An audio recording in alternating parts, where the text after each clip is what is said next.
Hey everyone, welcome back. My name is Anna, aka Brookwillow, and today I have kind of a podcast, kind of a vlog. Whatever it is, I hope you enjoy it.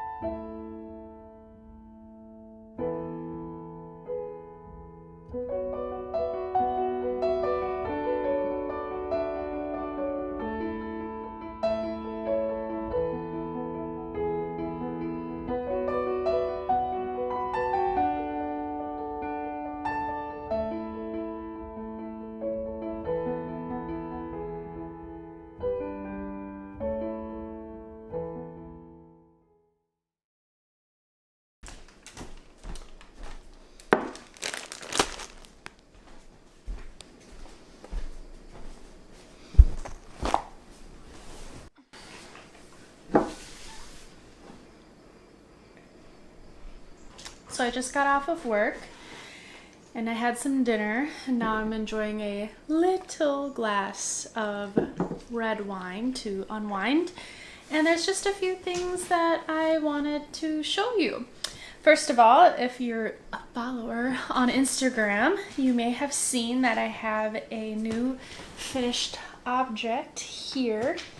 And this is the Florence tank by Sari Nordlund that I just finished this morning, and I immediately snapped photos of it, and then I went off to work and enjoyed the day. But yeah, so I finished it this morning. I made these little buttons here that I just used a tutorial of that I can link down below.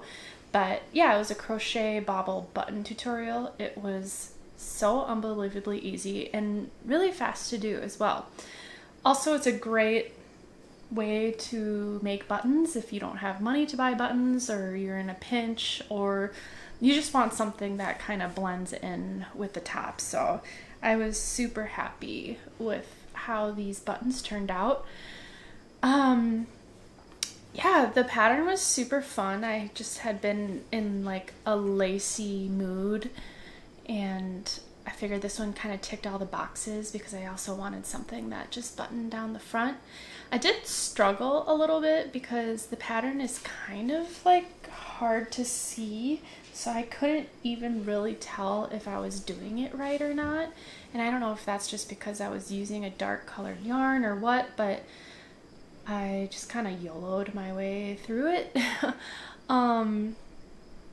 But yeah, and then when I got to the shoulder bits right here, I had to rip each one out twice or once. I had to redo each one twice because I screwed each one up. On one side, the pattern started turning into like something completely different, and it was like looking like fish scales, and the other one just ended up being like really long, and they just weren't matching up. And I kind of had to fudge my way through it to get them to be even, but eventually I did get them even, thank goodness. I've really thought about ripping the whole thing out, but I persisted, and I'm very happy about that. I was a little worried too because when I tried it on right after blocking, it fit like pretty snug, especially in the armhole area. It was like cutting off my armpits, so I made a point to really stretch and pin it out as I wet blocked it, and it turned into a perfect fit. Like, I could not be happier with how this entire tank top turned out.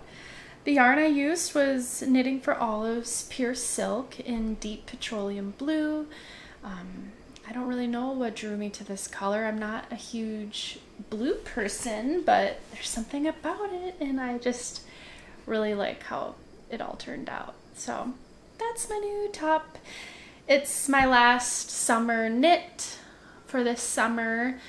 I am working on a little pre-fall type sweater that I did immediately start within like 20 minutes of finishing this one, and I'm gonna show you that right now. Actually, before I show you the sweater I'm working on, I have to show the project bag that it is being held in.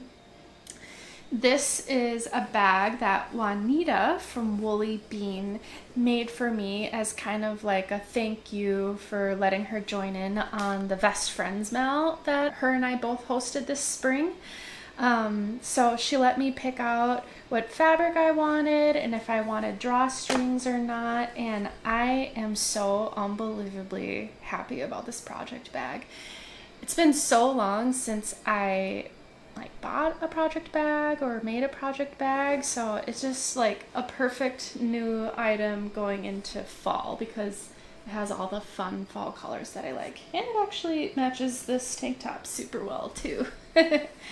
But yeah, it has this leather strap right here, which I think will be really nice. I do kind of want to try walking and knitting again. I did that before.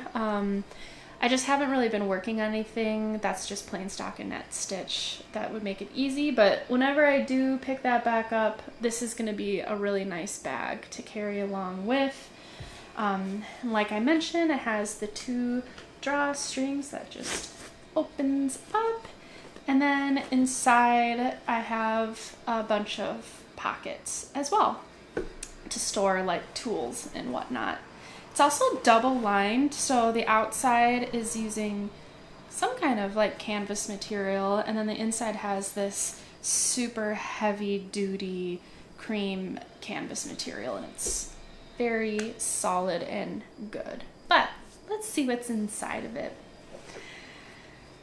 So you may or may not remember this yarn that I bought a bit spontaneously earlier this summer, and this is called DanDoh, and it's a blend of cotton and silk, and the colorway of this I believe was Angora.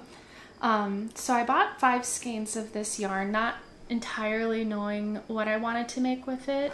At first I was going to make another tank top, but at this point, after making 2 tank tops and it being almost the middle of August, I'm kind of like over tank tops and ready to move on.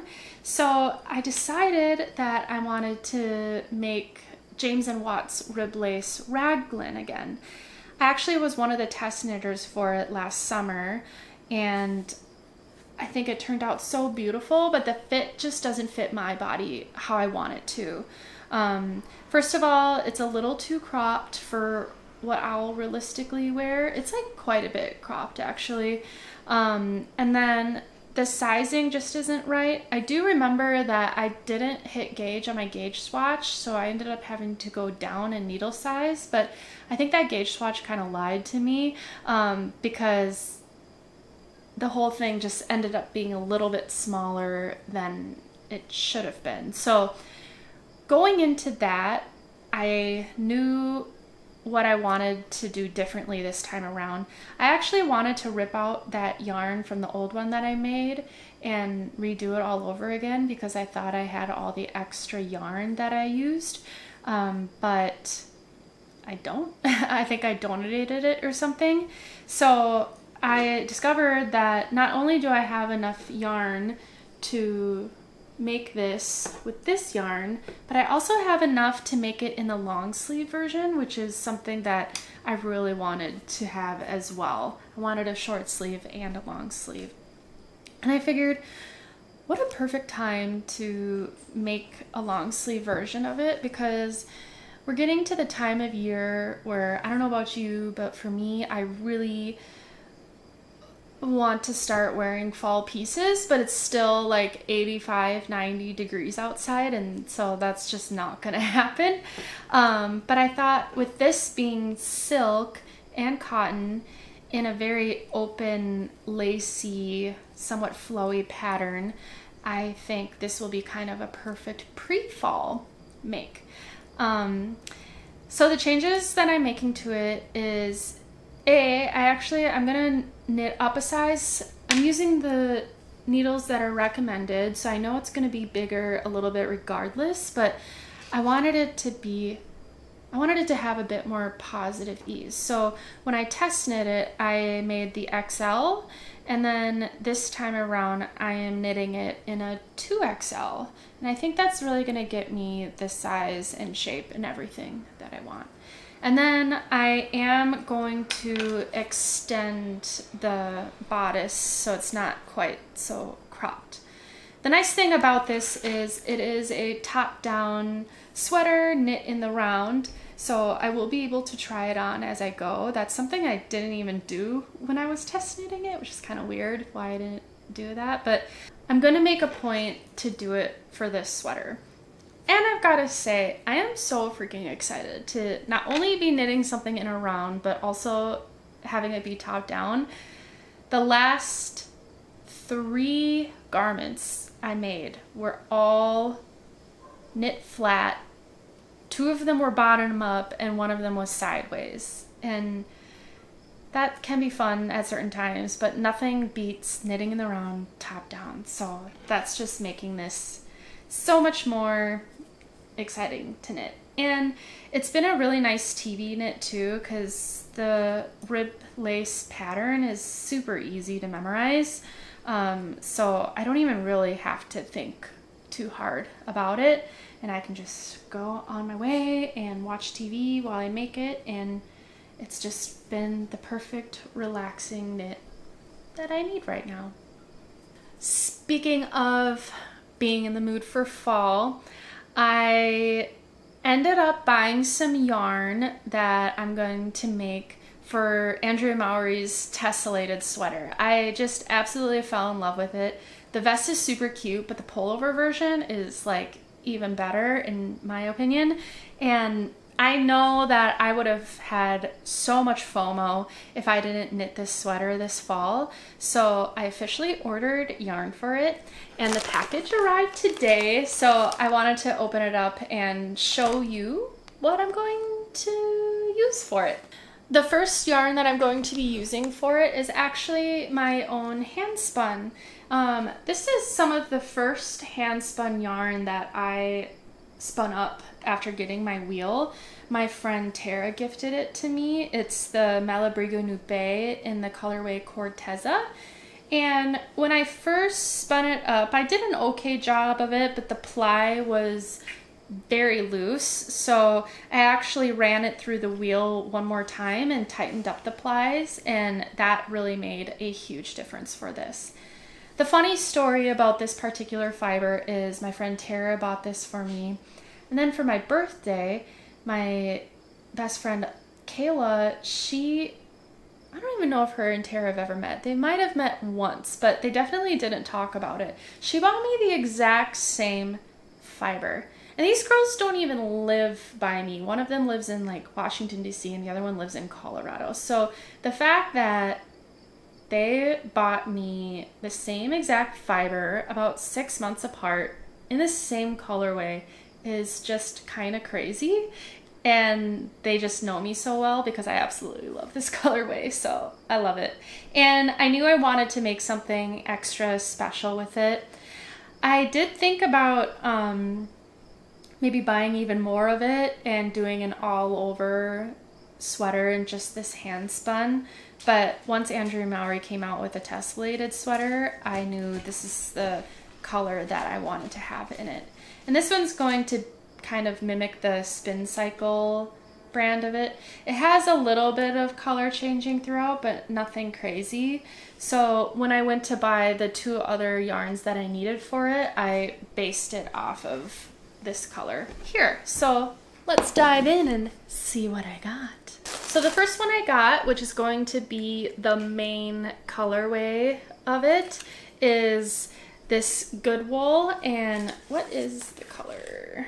Dark Spruce. So I talked about this, I think, in my last podcast episode, that I really was in like a forest green, pine green color mood, especially for this season. So I sewed a dress in that colorway, but I also wanted to make sure to knit myself a sweater in the colorway as well. And it called for sport weight yarn, which is exactly what this good wool is. And I've already worked with good wool when I made the Lanark sweater by Crea Bea. And so I knew that I liked working with it. And this yarn is really pretty. It has like a nice little heathering to it, so it has a lot of dimension, and I thought it was going to pair with this kind of purpley color very well. And then it called for like a fuzzy type yarn, so like a mohair or Suri silk alpaca, and I knew I wanted like a warm tone to kind of like warm up these colors. Since these are a little bit more cool toned, I wanted to warm it up a little bit, and I wanted it to be a slightly lighter color. So that's why I got 2 skeins of Brume in the colorway Tawny Dune. So this is a 58% mohair, 25% wool, and 17% silk. And I thought that these 3 colors together would be a super fun and unique combination. So I'm really excited for this. I might allow myself to make a little swatch, but maybe not, because I don't want to jump right into this. I want to finish the rib lace raglan before I even think about jumping into this sweater here. But I was too excited to not share with you all my future fall knitting plans. I think for the rest of tonight though, I'm going to relax, drink my little glass of wine, and work on that sweater. I had a pretty busy weekend. I went camping with Marshall and friends, and then we didn't really sleep much that night because it was Marshall's first night sleeping in a tent. So we took a big nap on Sunday together, and then last night I went mountain biking with my friends. So it's been kind of busy. I'm just gonna unwind and knit for the night.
So if you couldn't tell, I'm cutting out fabric. There is a skirt that I've been wanting to make for a little while in the Zero Waste Patterns book that I have here. And it is the tiered skirt. I thought it would be kind of nice to have a long skirt also for like a transitional piece going from summer into fall. I got this dead stock fabric here. It's kind of hard to tell, but it's actually like a really light yellow gingham pattern. And I thought it would be kind of nice as a long skirt, and then to pair it with like a crisp white sweater or top or something like that. I kind of view gingham as more of a summer fabric, so I want to make it sooner rather than later so I can still wear it when I have like summer energy, I guess. So yeah, that's what I'm doing today. I'm having a little bit hard of a time though, being that it's a zero waste pattern. There's a lot of interesting math that goes into it, so you use up every bit of fabric, and that can get a little confusing at times, but I'm working my way through it, I think.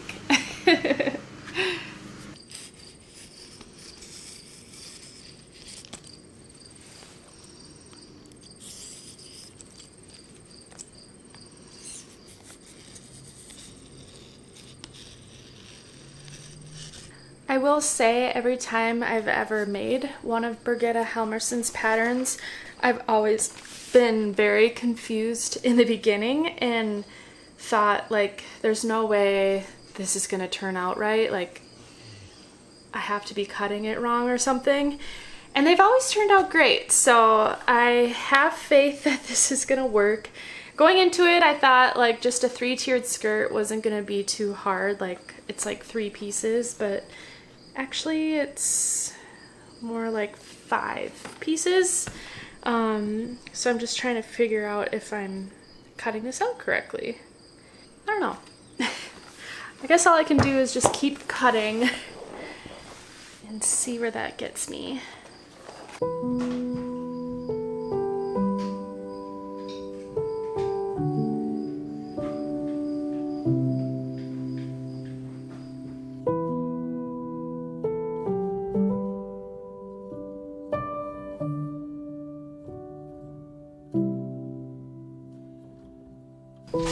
Okay, so I'm off to a really good start. I sewed my first seam and then I zigzag stitched it or overlocked it, and then I opened it up and I realized that I sewed it along the wrong edge. So I'm seam ripping now. I feel like there's never been a project that has gone by where I haven't had to seam rip at all, but it's never been the very first stitch that I made. But that's the nice thing about sewing, is you can always rip the seams out, and there wasn't as much work that went into it as there would have been with like knitting or something. So I'm just trying to stay positive through it, but I guess it comes with the territory.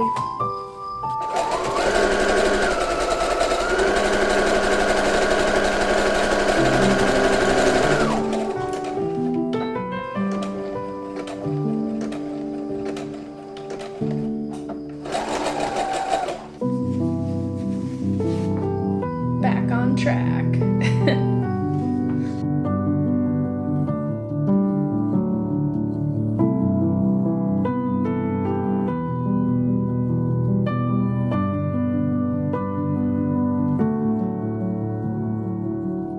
So I got the first tier attached to the top of the skirt here, and I think it's turning out super well so far. The thing that I was worried about was that it was going to be too short, because in the book it says the length of the skirt is determined by the width of the fabric, and the fabric width of the piece of fabric that I got was like abnormally short in width. It was only 45 inches, which I think standard is more like 60 inches.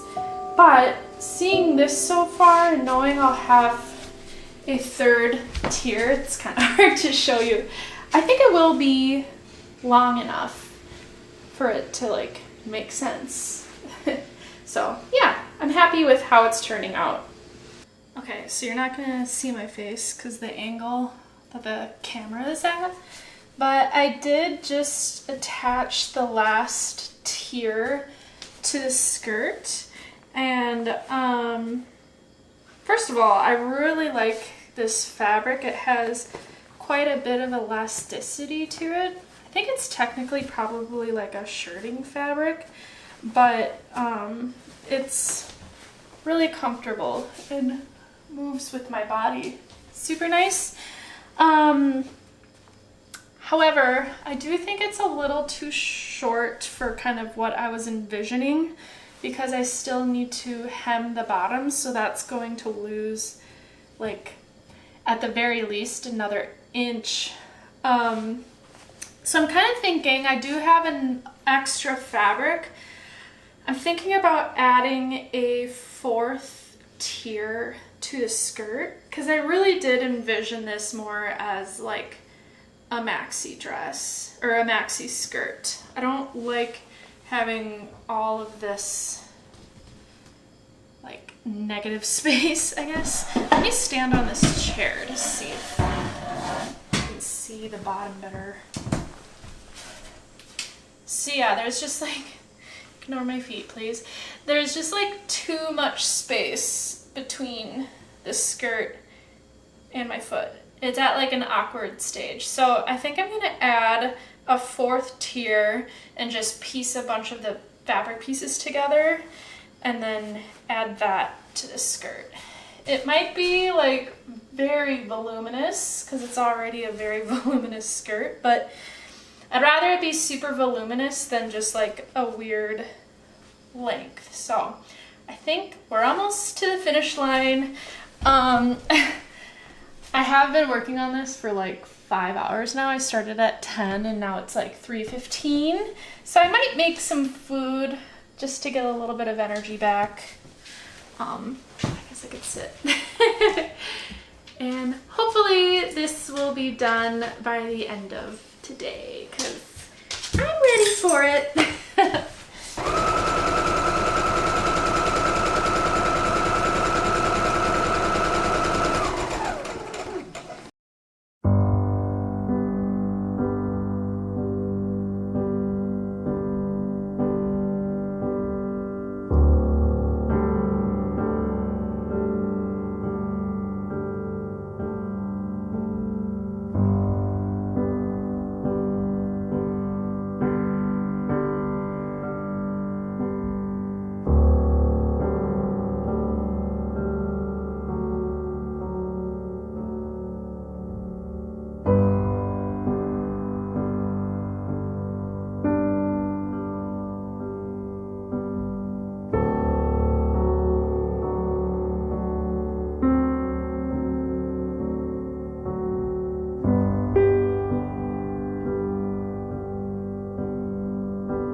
That's all I have for you this week. If you like this style of video, please give it a thumbs up. And if you're new here, welcome. Consider subscribing and you won't miss out on any future content. In the meantime, I hope you have a good rest of your week and we'll chat next time. Bye.